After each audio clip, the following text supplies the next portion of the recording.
especially from the occult and metaphysical point of view. It gives them an ability to identify pain and suffering among men whom they love but cannot call their own. To identify someone's pain and suffering is also the first step towards healing. To survive under circumstances which are chronic and uncertain creates a survivor.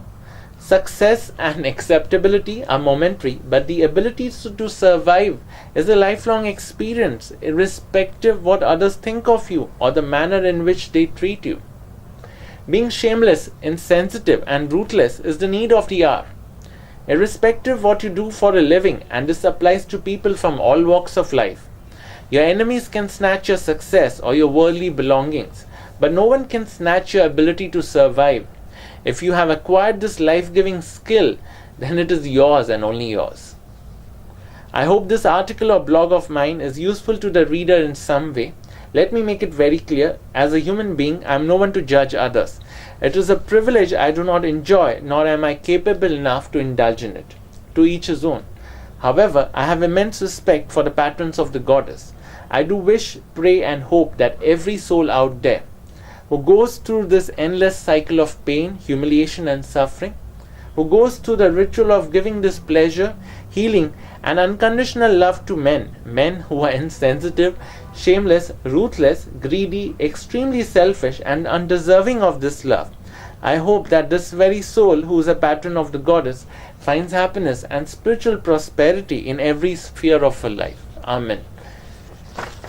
If you come across this video, do pass it to this video or the link to others. I would be grateful to you all. And if any of you all need to know about tarot card readings, and how do I go about reading, or what all you need to do to get a reading from me, you're most welcome to get an information. Just send me an email or make an attempt to contact me. It's all you have to do. God bless. My name is Rohit Dua. I'm a tarot card reader. I'm going to read off one of my articles in this video. If you have any feedback, any suggestions, most welcome. And do check my other videos as well, my other articles, whichever I could cover and get them shot in a video. So do view those videos, and if you get the time to read my articles online, please do read them. Now, this article I had published in March 2012. The title of this article is Love, Passion, and Wicca. As soon as the month of February starts and the Hindu calendar month of Falgun begins, the season of love takes its charge. This is the phase which creates desires in each and every soul out there, desires which may not always find happiness or fulfillment, but which still do exist. Tarot card readings for love life or based on relationships are a staple component in the set of questions for any card reader. Love and passion are two emotions which make the world go crazy. The effects and consequences of this emotion have been wild since eons, will continue to be extreme for generations to come. I am no one to justify what is right and what is wrong, to each his or her own. In tarot, the Lover's card is one of the most important cards from the major arcana which corresponds to love. It is a card ruled by the planet Mercury, which implies an excessive amount of anxiety, impulsiveness, and a temperament which is equivalent to quicksilver. Usually, love is an emotion where we expect happiness and the so-called happy endings. However, this card only brings humiliation and disgrace in the end, a feeling of remorse and pain brought by loving someone who was not worth the pain, someone who does not deserve the tears of the person who has suffered in the end. It implies a situation wherein you fall in love with someone out of impulse and sexual attraction. This person could be a stranger or someone from a very different socio-economic background. A relationship where sexual attraction is of paramount importance as compared to emotional compatibility. This card only brings a situation or circumstances where you fall in love based on superficial parameters. You get into a physical relationship which only gives you sexual gratification, that too for a limited period, and it does not remain a secret between the two of you. The card is ruled by an Aries zodiac sign. Now this is a Lover's card. This is a card which is, I'm using a Morgan Green tarot deck. It's a very beautiful tarot deck, and it's one of the decks I've used in my life. And this is the Lover's card. This is a card which is ruled by Mercury. Okay, and this is a card which usually implies a relationship that starts on an impulse, on a sexual impulse or on a sexual attraction. It starts well, it makes you feel like paradise when it starts, but somewhere down the line, when the two of you will move on in your life, you'll make an attempt to take this further, is when the problems start coming in. This is a card which also implies indecisiveness, an ability where you're not able to make the right choices. But in a relationship, it's not a good card, even though it implies love, but it also brings a lot of unhappiness, a lot of pain in life when it's not needed. Now, every reader could have, different cards have different meanings. Certain cards have different meanings for different people, but so far I have seen in my life when I've done readings for others, Lovers is one card which only gives you desires and opportunities to make love to someone, but doesn't bring any element of stability in a relationship. That's stable foundation which every relationship needs, that understanding, that compatibility, that assurity that this person will understand what you're trying to tell him or her, and the fact that you know that they will never allow any misunderstanding to come between the two of you. That doesn't happen with this card. So if this card comes up in your reading, you need to be cautious. A relationship is good. If you don't have anyone in your life and if this card comes up, it could imply someone coming in your life, but you also have to make attempts to ensure that that relation stays in your life if you think you found the right person. The card is ruled by an Aries zodiac sign, which implies that the events shared by the two of you will be a part of the gossip lore in your community or immediate surroundings.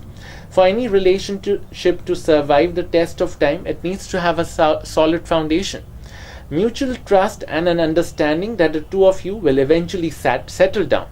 The relationship emphasized by this card lacks the presence of a solid foundation, and the person you love will not even understand what mutual trust is all about or what does it comprise of. So what has happened is that you have given yourself unconditionally to someone who does not deserve you, neither the trust you have kept in him. This card also implies that the people involved in love are very vulnerable. The person you love may not have the ability to marry you or even accept the presence of this relationship and give it the due respect any relationship deserves. This card brings chaos and an inability to decide what you want or what your heart wants. Having sex with someone is all about pleasure and the so-called union of the soul, but behind closed doors. A commitment in a relationship reflects your intention to take this further and bear the responsibility in the real world. When this card comes up in a reading, the situation will never end up in a commitment. Every card of tarot has got its own relevance and a story to tell. In this card, I have discussed one such story corresponding to love and passion. I'm not saying love is painful. It can be a blessing depending on what karma we bring with us in our present lives. The World Wide Web is loaded with love and passion spells, followed by the tradition of Wicca. The spells could be as effective as one could get. However, we need to understand one thing. Nobody can stop you from loving someone. Desires are beyond anyone's reach. Even we cannot control ourselves from loving someone. However, forcing someone to love you will not take you anywhere. There's something called as free will, and everyone has got a right to exercise it, and you need to respect someone's free will in the end. I have immense respect for Wicca and consider it to be extremely sacred and not just a tradition of rituals, but a way of life where every ritual has a relevance which makes it very special and sacred in its own way. Whenever we perform a spell or a ritual which disregards the free will of the opposite person, we end up indulging in karmic destruction, for which we have to pay a price we do not know how steep it could get. How steep it could get in the end, no one knows. There is a power up there which we do not control and which has laws of its own, and you need to acknowledge that power somewhere or the other. As far as Wiccan spells are concerned, it is important that one performs the spells without keeping any expectations. I know the only purpose of any spell is to achieve a purpose in the end. However, emotional detachment is very important for one to find success in the effectiveness of Wiccan spells. Honestly, I'm not the right person to guide someone on the ways to make any spell work its magic.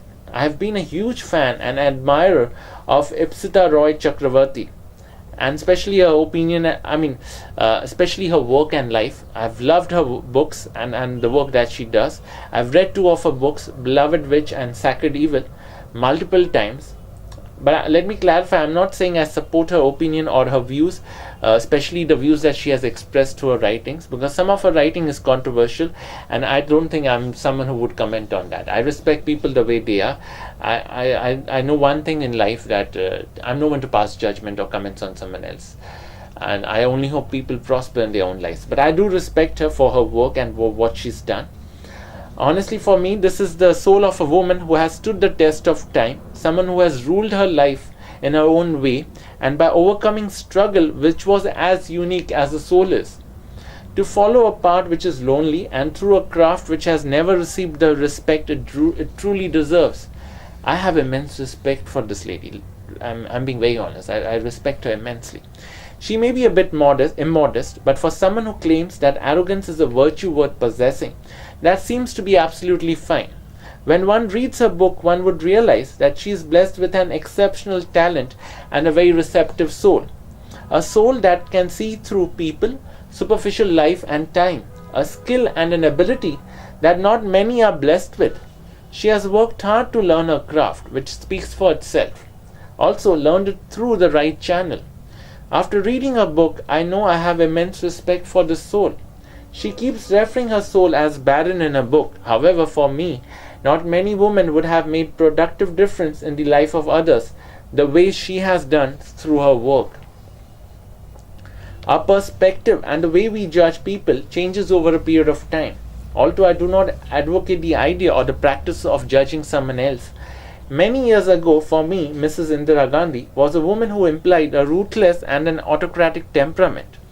Although I still believe that these 2 traits were an integral part of her soul. However, after I read Catherine Frank's Indira Priyadarshini Nehru, I looked at the soul with immense respect and regard. After reading that book, I simply fell in love with that soul. The soul of a woman who was born to rule, but just the way nothing in life comes for free, so whatever we achieve, there's always a hefty price tag to it. However, today when I look through any photographs of Mrs. Indira Gandhi, I see a lioness or a tigress who paid a steep price for the power that she earned. Earned it through her mind, shrewdness, willpower, and emotional stamina, which is extremely rare and uncommon. I have immense respect for her, although I do not support or appreciate some of her political course of actions, and I am not someone who understands politics, so I don't support any political party. It's not my cup of tea. But I respect people. Some of them may correspond to certain political parties, but I respect them for their traits, not for their political ideologies or their political backgrounds they come from. I respect them for the soul that they have. I have immense respect for her, although I do not support or appreciate some of her political course of action. However, history is history. Some things cannot be changed. This article may seem chaotic and scattered for some. However, whatever we write or express through our work is a reflection of our own soul. Hence, so is this article a reflection of my chaotic and scattered soul, which is extremely restless and shows the traits of a good-for-nothing vagabond. I only hope that you after viewing this video, you refer to as many people as you can, and if you have any feedbacks, you come back to me, and I also hope you come to me for a reading. God bless. This is Rohit Dua. Thank you.